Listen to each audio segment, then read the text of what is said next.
안녕하십니까. 전종희 목사입니다. 6월 7일 금요일 매일 성경 묵상입니다. 사도행전 17장 16절로 34절입니다. 바울이 아덴에서 그들을 기다리다가 그 성에 우상이 가득한 것을 보고 마음에 격분하여 회당에서는 유대인과 경건한 사람들과 또 장터에서는 날마다 만나는 사람들과 변론하니 어떤 에피쿠로스와 스토아 철학자들도 바울과 쟁론할세 어떤 사람은 이르되 이 말쟁이가 무슨 말을 하고자 하느냐 하고 어떤 사람은 이르되 이방 신들을 전하는 사람인가 보다 하니 이는 바울이 예수와 부활을 전하기 때문이로라. 그를 붙들어 아레오바고로 가며 말하기를 너가 말하는 이 새로운 가르침이 무엇인지 우리가 알 수 있겠느냐. 너가 어떤 이상한 것을 우리 귀에 들려주니 그 무슨 뜻인지 알고자 하노라 하니 모든 아덴 사람과 거기서 나그네 된 외국인들이 가장 새로운 것을 말하고 듣는 것 이외에는 달리 시간을 쓰지 않음이더라. 바울이 아레오바고 가운데서 서서 말하되 아덴 사람들아 너희를 보니 범사의 종교심이 많도다. 내가 두루 다니며 너희가 위하는 것들을 보다가 알지 못하는 신에게라고 새긴 단도 보았으니 그런즉 너희가 알지 못하고 위하는 그것을 내가 너희에게 알게 하리라. 우주와 그 가운데 있는 만물을 지으신 하나님께서는 천지의 주제시니 손으로 지은 전에 계시지 아니하시고 또 무엇이 부족한 것처럼 사람의 손으로 섬김을 받으시는 것이 아니니 이는 만민에게 생명의 호흡과 만물을 친히 주시는 이심이라.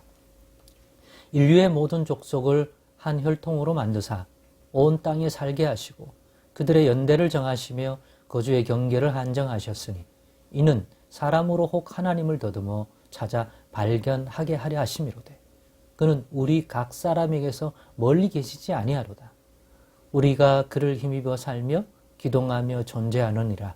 너희 시인 중에 어떤 사람들의 말과 같이 우리가 그의 소생이라 하니 이와 같이 하나님의 소생이 되었은즉 하나님을 금이나 은이나 돌에나 사람의 기술과 고안으로 생긴 것들과 같이 여길 것이 아니니라. 알지 못하던 시대에는 하나님이 간과하셨거니와 이제는 어디든지 사람에게 다 명하사 회개하라 하셨으니 이는 정하신 사람으로 하여금 천하를 공의로 심판할 날을 작정하시고 이에 그를 죽은 자 가운데서 다시 살리신 것으로 모든 사람에게 믿을 만한 증거를 주셨음이니라 하니라. 그들이 죽은 자의 부활을 듣고 어떤 사람은 조롱도 어떤 사람은 이 일에 대하여 너의 말을 다시 듣겠다 하니 이에 바울이 그들 가운데서 떠나매 몇 사람이 그를 가까이하여 믿으니 그 중에는 아레오바고 관리 디오누시오와 다말이라 하는 여자와 또 다른 사람들도 있었더라. 아멘. 네, 오늘은 그리스 철학자들에게도 예수와 부활을 전하다라는 제목으로 묵상 나눔을 갖겠습니다. 어제 본문에서 데살로니가 지방 그리고 베레아 지방에서 복음을 사역을 한 다음에 아덴으로 이동했다는 것까지 본문에서 소개받을 수 있었습니다. 그리고 이어진 오늘 본문은 아덴에서 바울이 도착해서 아덴에 있는 문화와 여러 가지를 살핀 이후에 복음 전도 사역을 하게 되었고 그로 인하여 일어난 일을 소개하고 있고 또 그 결과로 얻은 열매들도 소개하고 있습니다. 물론 성경 400년 전체를 보고 또 바울의 서신서를 보면 아덴에서 노력한 만큼 그렇게 많은 결실을 얻지는 못했던 것으로 보입니다. 그래서 사실은 복음을 전했지만 데살로니가 지방, 베레아 등 그런 지역에는 서신에 보면 바울이 쓴 편지에서 교회들이 나오는데 아덴 교회에 대한 아테네 교회라고 하는 서신은 없는 걸 보면 이 아덴 지방의 바울의 어떤 선교를 통해서 가시적으로서 그 당시에 어떤 믿음의 공동체가 견고하게 훌륭하게 서 있지는 못했던 것으로 보입니다. 그럼에도 오늘 본문의 끝에 보면 그러면 하나도 없느냐? 아닌 거죠. 바울이 복음을 전해서 그 열매에 해당하는 사람들이 소개되고 있잖아요. 그게 누굽니까? 아레오바고, 그건 어떤 관청이나 장소, 광장, 뭔가 사람들이 말할 때 세워놓는 어떤 곳으로 보입니다. 거기에 관리 디오누시오와 다말이라는 여자를 소개하는 거 보면 아무도 없다는 아닌 것이 분명합니다. 그러나 대다수의 전체적인 반응은 다른 데서와는 조금 다르게 차분하거나 아니면 조금 열기가 없다, 이렇게 볼 수 있을 것 같습니다. 그랬기 때문에 어쩌면 반대급부로 발생하는 방해와 핍박도 이전보다는 연결지에서 덜했을 수도 있죠. 그런데 그럼 이 아덴에서의 이 바울의 사역의 이 모습은 어떤 모습입니까? 바울이 보니까 아덴의 그리스 철학, 또 그리스 신화 이런 데 나오는 그죠? 그 문화가 형성이 되었는데 보니까 막 신이라고 막 만들어 놓은 형상물들이 곳곳에 있는 거예요. 그 다음에 그리스 철학, 그 당시 그리스를 대표하는 두 가지 철학, 에피쿠로스 학파와 스토아 학파에 속한 철학자들이 있어서 그들이 늘 그런 철학적인 사유, 그런 말 가지고 씨름하고 시간을 보내는 사람들이 상당히 많았다는 거죠. 본문 21절에 보면 모든 아덴 사람과 거기서 나그네 된 외국인들이 가장 새로운 것을 말하고 듣는 것 위에는 달리 시간을 쓰지 않더라. 그런 걸 보아서 거기에 문화와 삶의 모습들을 우리는 엿볼 수 있습니다. 그런 가운데서 바울이 복음을 전하는데 그 복음으로 예수 그리스도를 전하는 하나의 접촉점, 하나의 전달 방식으로서 바울도 그 다른 데와는 달리 유대인의 해당에서는 성경을 통해서 강론을 했는데 여기서는 좀 철학적이고 사유적인 접근 방식, 특별히 그들이 만들어 놓은 그 다양한 신적 그 형상들, 그리고 알지 못하는 새로운 신이 있을 수 있다고 하여 그들이 만들어 놓은 그것들, 그런 것들을 잘 동원해서 그것들을 하나의 발단의 전개의 하나의 요소로 하고 메시지를 전한 것을 보게 됩니다. 그래서 철학자들 앞에서도 복음을 전하는 모습을 보게 됩니다.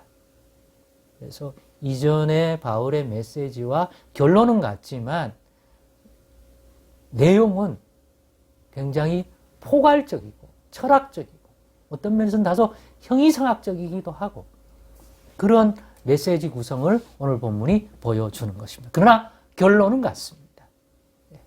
예수가 그리스도요, 그리고 부활에 대한 하나님이 그를 살렸다. 그래서 예수와 부활을 결국 전하는 것입니다. 그러면서 그들의 잘못된 신에 대한, 하나님에 대한 존재 인식을 언급을 해주는 것을 봅니다. 그 중에서도 천지의 주제신이 만물을 지신 그 창조주 하나님은 손으로 지은 전에 계시지 않다.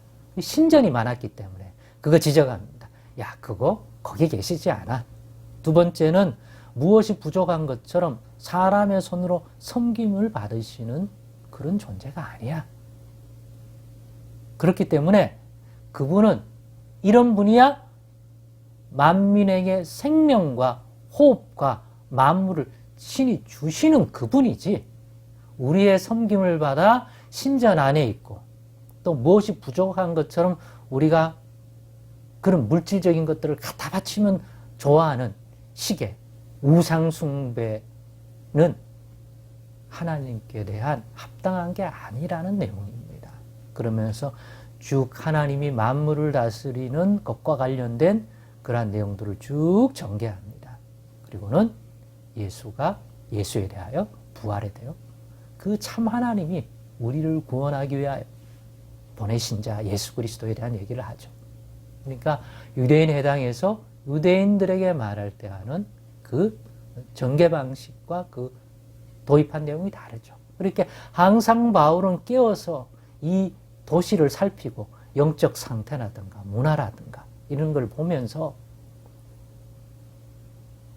지혜롭게 뭔가를 분별하면서 그러나 변함없이 성령 충만해서 그게 위축됨이 아니라 그런 걸 적절하게 이용해서 예수가 그리스도라는 것을 전하는 또 그 부활을 전하는 바울을 보게 됩니다. 오늘 우리 시대에서 또 우리도 이런 지혜가 있었으면 좋겠습니다. 물론 이 바울의 이 탁월한 철학적 지식이 저 사람을 구원하는 건 아니죠. 바울이 다른 서신서에서 보면 이 부분에 대한 자기 소회를 담았습니다. 그래서 자기가 말과 지혜의 아름다운 것으로 하지 아니하고 오직 성령의 나타남과 능력으로 한다고 표현하는 이 깨달음을 준 또 사역이 이 아덴의 이 사역입니다. 결국 구원은 내가 얼마나 말을 조리있게 했느냐에 있지 않고 그것을 하나님이 쓰실 수도 있고 어떨 때는 오히려 방해가 될 수도 있는데 궁극적으로는 사람의 마음을 움직이는 성령의 강력한 역사들 그것들을 통해서 이루어지는 것들로 구원을 받는다는 깊은 또 성찰과 깨달음을 주게 되었습니다. 그런 깨달음을 주는 하나의 사역의 아덴에서의 사역의 메시지와 모습이 오늘 소개되어 있습니다. 오늘 우리 시대에는 무엇으로 복음 전도 메시지를 구성해야 될까요? 다시 한번 또 얻을 지혜는 얻어서 또 이왕이면 분별 있고 명철하게 할 것이나 그러나 그 자체가 아니라 언제나 살아계신 하나님의 권능의 손길이 사람의 구원을 주는 손길이 된다는 것 다시 한번 잊지 않도록 하십시다. 기도하겠습니다. 하나님 감사합니다. 오늘의 말씀 속에서도 우리가 우리 시대의 사람들에게 어떻게 구원의 복음을 전할지 바른 분별력을 주는데 도움을 주는 깨달음을 우리에게도 허락하여 주옵소서. 예수님의 이름으로 기도드리옵나이다. 아멘.